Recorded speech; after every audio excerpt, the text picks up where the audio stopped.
জয়পুরহাটের পাঁচবিবি উপজেলার কৃষকদের কাছে দিন দিন জনপ্রিয় হয়ে উঠছে পানি ফল চাষ। খরচ কম, লাভ বেশি হওয়ায় অন্যান্য ফসল চাষাবাদের পাশাপাশি পানি ফল চাষে কৃষকের মাঝে আগ্রহ বাড়ছে। জলাবদ্ধ পতিত জমি, খালবিল ও ছোট আকারের পুকুরে সাধারণত খেতে সুস্বাদু এসব পানি ফল চাষ হয়।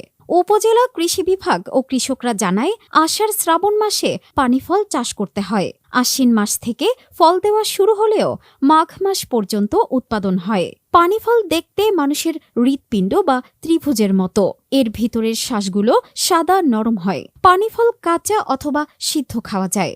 উপজেলার রতনপুর গ্রামের আমিনুল ইসলামের ছেলে সুজন মণ্ডল বলেন, আমার এই জমিটুকু নিচু হওয়ায় অন্য ফসল পানিতে ডুবে যায়, তেমন ফসল পাই না। এ কারণে কয়েক বছর যাবৎ ৩০ কাঠা জমিতে পানিফল চাষ করি, এবছরও করেছি।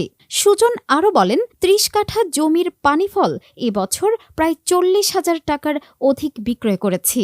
বিঘা প্রতি ২০ থেকে ২৫ মণ ফলন হয় এবং ১৮ থেকে ২০ কেজিতে পাইকারি বিক্রয় করি। পাঁচবিবি উপজেলা কৃষি কর্মকর্তা কৃষিবিদ মোহাম্মদ লুৎফুর রহমান বলেন, উপজেলায় এবছর ৩ হেক্টর জমিতে পানিফল চাষ হয়েছে। অন্যান্য ফসল চাষাবাদের তুলনায় পানিফল চাষে কীটনাশক সার ও শ্রমিক খরচ কম বলেও জানান এই কৃষি কর্মকর্তা।